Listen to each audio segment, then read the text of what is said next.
अब फ्रेंड हम लोग क्वेश्चन नंबर 32 देखेंगे। कह रहा है कि 0 से लेकर पाई/4 सेक एक्स डी एक्स का मान ज्ञात कीजिए। देखिए कैसे हम लोग करते हैं, ये क्वेश्चन रहा, ठीक है। इसको देखिए कैसे सॉल्व करते हैं। सबसे पहले इसको हम लोग लिख सकते हैं क्या, देखिए ध्यान दीजिएगा। सेक एक्स का जो इंटीग्रेशन होता है वो क्या होता है, लॉग सेक एक्स प्लस में tan एक्स होता है, ठीक है। मॉड है, ये मॉड लगा हुआ है, ठीक है। ये होता है आपका लॉग एक्स सेक एक्स का इंटीग्रेशन, ठीक है। अब 0 से लेकर कहाँ तक, पाई/4 तक, यानी कि 0 क्या है, लोअर लिमिट है, पाई/4 अपर लिमिट है, ठीक है। अपर लिमिट लोअर लिमिट मालूम हो गया। अब इस वैल्यू को रखिए, upper limit minus lower limit होता है, तो पहले अपर लिमिट की वैल्यू रखेंगे। तो अपर लिमिट की वैल्यू जब रखेंगे तो देखिए सेक पाई/4 हो जाएगा प्लस tan पाई/4 हो जाएगा, ठीक है। ये अपर लिमिट हो गया, ठीक है। अब क्या होगा, minus lower limit. Lower limit क्या होगा, सेक 0 रखेंगे, अब tan 0 रखेंगे, ठीक है। ये हमारा लोअर लिमिट हो गया। देखिए अपर लिमिट की वैल्यू रख दिए, एक बार माइनस किया जाता है लोअर लिमिट, ठीक है। अब इसको ब्रैकेट क्लोज कर दीजिए, ठीक है। लॉग सेक पाई/4, सेक पाई/4 का मान क्या होता है बताइए। सेक पाई/4 का मान होता है √2 और tan पाई/4 का मान 1 होता है। कैसे, सेक पाई/4 पाई का मान होता है 180 और 180/4 कर देंगे तो 4 चौक 16, 4 पच्चे 20, यानी 45। सेक 45 का मान क्या होता है, करनी में 2, और tan 45 का मान क्या होगा, पाई/4 का मतलब 45, tan 45 का मान 1 होता है, ठीक है। अब देखिए ये हो गया, माइनस करना है लॉग सेक 0 का मान क्या होता है, सेक 0, देखिए आपको वैल्यू नहीं याद है तो आपको याद करना पड़ेगा, ठीक है। सेक 0 का मान क्या होता है, 1 होता है, ठीक है। 1 हो गया, और प्लस में tan 0 का मान क्या होता है, tan 0 का मान बताइए 0 होता है, बहुत बढ़िया।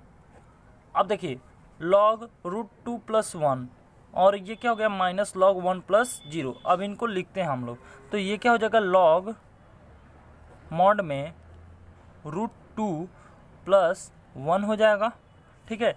माइनस यहाँ से 0 हट जाएगा तो लॉग 1 हो जाएगा, ठीक है, मॉड में, ठीक है। अब देखिए लॉग ये √2 + 1 मॉड में हो गया।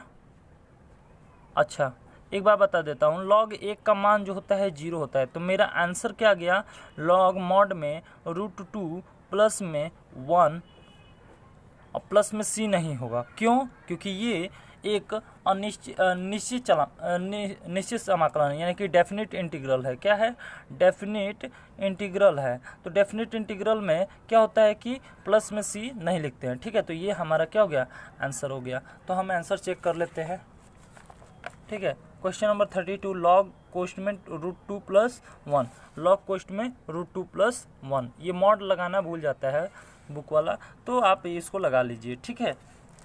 नहीं लगाएंगे तो भी चलेगा, कोई बात नहीं, पर लगाना अनिवार्य है, ठीक है। अब देखिए क्वेश्चन नंबर 33, क्वेश्चन नंबर 33 क्या कर रहा है, 0 से लेकर पाई/4 और tan इनवर्स x का हमें क्या करना है, समाकलन करना है, ठीक है।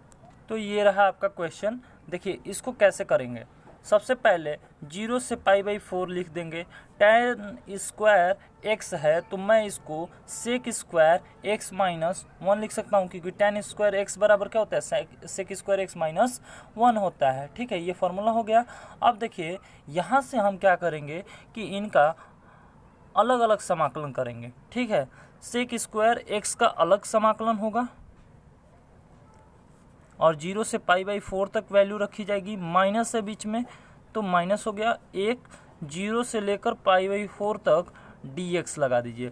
और देखिए sec² x का समाकलन करेंगे तो क्या आएगा, tan x आएगा, ठीक है। ये 0 से लेकर पाई/4 तक है, माइनस 1 का समाकलन x के सापेक्ष करेंगे तो x आएगा, तो 0 से लेकर पाई/4 तक हो जाएगा। अपर लिमिट है, ये लोअर लिमिट है, इसके लिए ये अपर लिमिट, ये lower limit, upper limit minus lower limit, tan पाई/4 रख दीजिए माइनस tan 0 रख दीजिए। तो ये यहाँ से यहाँ तक का हो गया।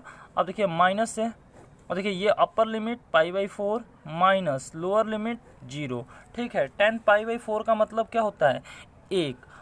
tan π/4 मतलब 1, ठीक है। क्यों, आपको पता चला?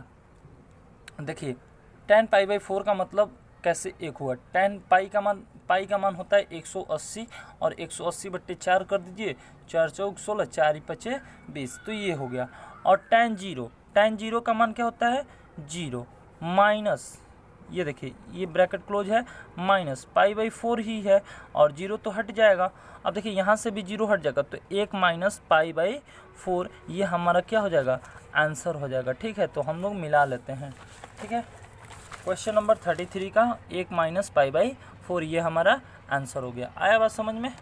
अब क्वेश्चन नंबर 34 देखेंगे कि -1 से 1 तक 2 के पावर x का dx करना है हमें, मतलब मान ज्ञात करना है, यानी कि इसका समाकलन करना है। देखिए कैसे करते हैं।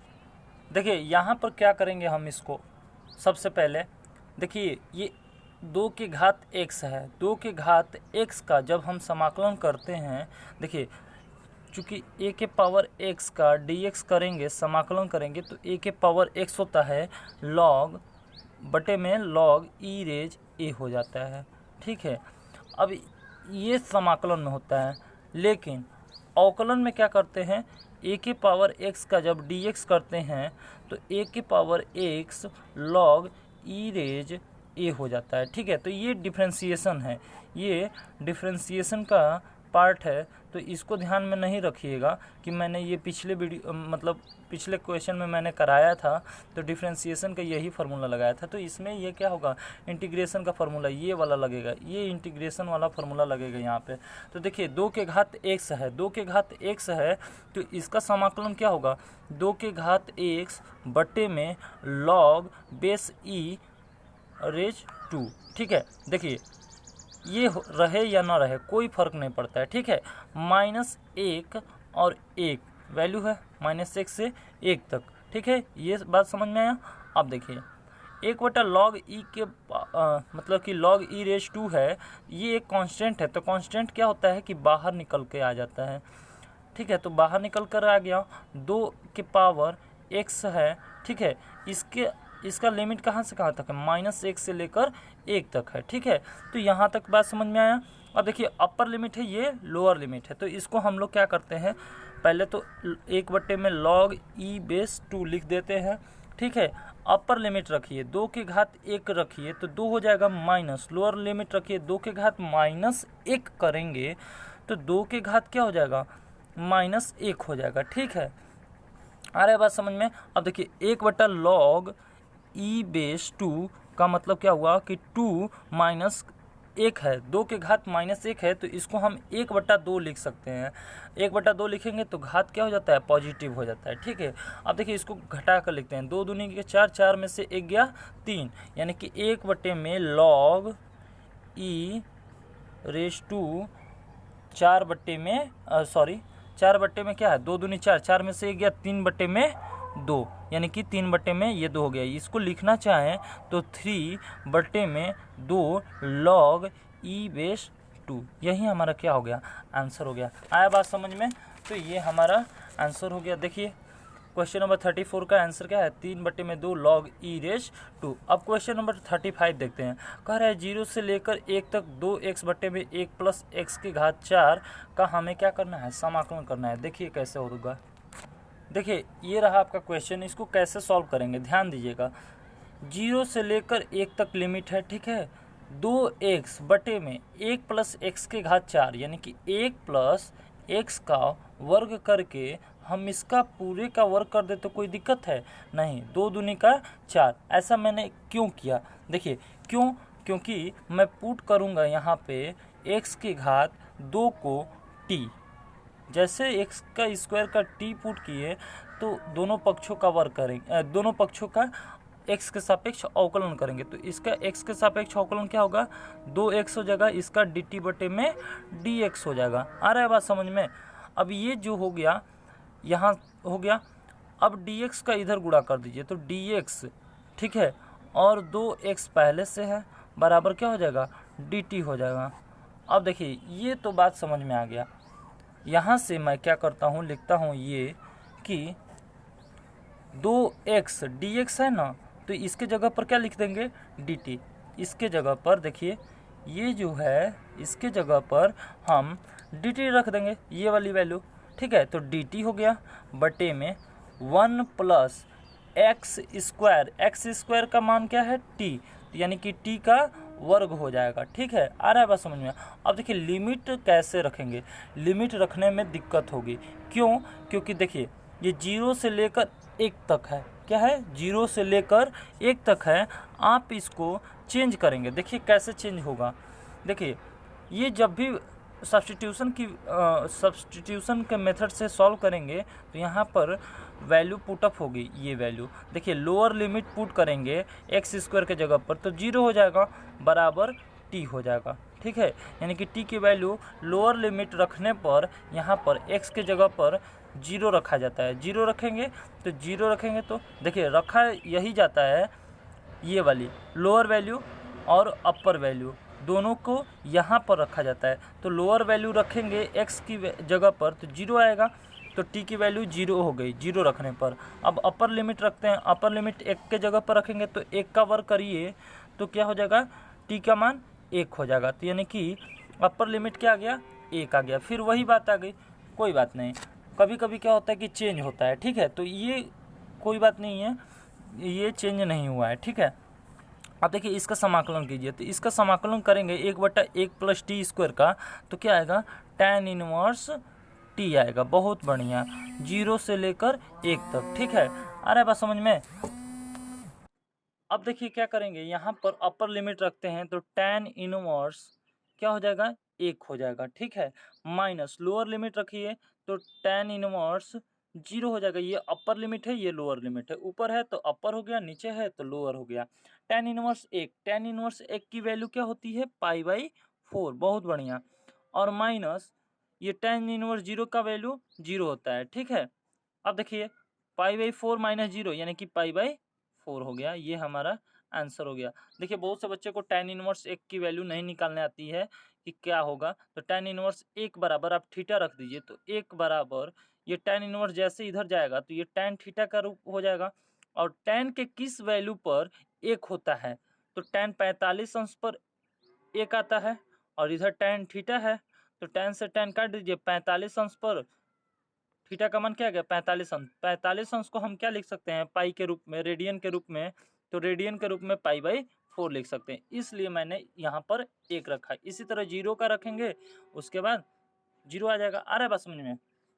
तो ये हमारा आंसर हो गया। तो हम लोग मिला लेते हैं, अपना आंसर क्या है, 35 का क्या है, 35 का π/4 हमारा आंसर हो गया। आ रहा है बात समझ में। अब 36 देखते हैं, क्या कह रहा है कि 1 से लेकर 2 तक है आप लिमिट, 1/x² e⁻1/x, इसका हमें समाकलन करना है। देखिए कैसे करते हैं। सबसे पहले इस क्वेश्चन में क्या करेंगे हम, देखिए पुट करेंगे 1-1/x को t। अब इसका x के सापेक्ष दोनों तरफ अवकलन करेंगे, तो देखिए -1/x है तो x का घात 1 है ना, ये ऊपर जाएगा तो x के घात क्या हो जाएगा, -1 हो जाएगा। और ये dt बटा, अभी dt बटा मत करिए, इसको t रहने दीजिए। अब इसका अवकलन कीजिए तो -1 है, -1 को नीचे लाइए और x की घात -1 कर दीजिए, बराबर dt बटा में dx कर दीजिए। माइनस माइनस क्या हो जाएगा, +1 गुणे x हो जाएगा, और माइनस माइनस प्लस यानी कि -2 dt बटे में dx हो जाएगा। 1 गुणे x कर दीजिए तो x हो जाएगा, x की घात -2 हो गया, बराबर dt बटे में dx हो गया। अब dx बराबर देखा जाए तो सॉरी, x की घात -2 है तो इसको 1/x² लिख सकते हैं, और dt बटे में dx हो जाएगा। आ रहा है बात समझ में। यानी कि 1/x² बराबर dt बटा dx। अब dx को इधर गुणा कर दीजिए तो 1/x² इंटू dx हो जाएगा, बराबर dt हो जाएगा। आ रहा है बात समझ में। तो यानी कि 1/x² dx बराबर क्या हो जाएगा, dt। तो देखिए यहाँ से मैं क्या करता हूँ, 1/(e⁻1/x) को आगे लिख देता हूँ, ठीक है, और इंटू में 1/x² dx कर देता हूँ, ठीक है। आ रहा है बात समझ में। ई के power minus 1/x, minus 1/x कहने का मतलब t, यानी कि ई के पावर माइनस टी हो जाएगा, और 1/x² dx का मतलब क्या हुआ, dt, तो dt रख दीजिए। आ रहा है बात समझ में। अब देखिए, सॉरी, माइनस 1/x को t माना था मैंने, तो ये माइनस नहीं होगा, केवल t होगा, ठीक है। ई के पावर t dt का समाकलन करिए, ई के पावर t हो जाएगा। और लिमिट कहाँ से कहाँ तक है, 1 से 1/2 तक है, ठीक है। तो लिमिट हम लोग रखेंगे, पुट करेंगे यहाँ पर, तो क्या होगा देखिए, माइनस 1/x है बराबर t है। यहाँ पर अगर नीचे वाला वैल्यू पुट करते हैं लोअर लिमिट, तो माइनस 1/1 हो जाएगा। आ रहा है बात समझ में। तो ये माइनस 1/1 करेंगे तो माइनस 1 आएगी t की वैल्यू। आ रहा है बात समझ में। अगर 2 पुट करते हैं x की जगह पर, तो माइनस 1/2 होगा t की वैल्यू। आ रहा है बात समझ में। t की वैल्यू क्या हो जाएगी, माइनस 1/2 हो जाएगी। यानी कि यहाँ पर टी की वैल्यू देखी जाए तो टी की वैल्यू माइनस 1/2 हो रही है, और 1 हो रही है -1, ठीक है। तो यहाँ पर हम लोग लिख देते हैं, एक -1 हो रही है और दूसरी क्या हो रही है, -1/2 हो रही है, ठीक है। तो यही चीज़ यहाँ पर लिखा जाएगा, -1 और -1/2 हो जाएगा। अपर लिमिट रखिए, ई के पावर -1/2 हो जाएगा, और माइनस ई के पावर क्या हो जाएगा, -1 हो जाएगा। आ रहा है बात समझ में। लोअर लिमिट रख दिए। अब देखिए यहाँ पर क्या करेंगे, इसको नीचे लाएंगे, यानी कि घात का नीचे आएगा 1 में, तो प्लस हो जाएगा, माइनस ये 1/e हो जाएगा। तो 1/e की घात 1/2 का मतलब हुआ रूट में e हो गया, माइनस 1/e हो गया। अब देखिए कहा गया है कि रूट में e है नीचे, ठीक है।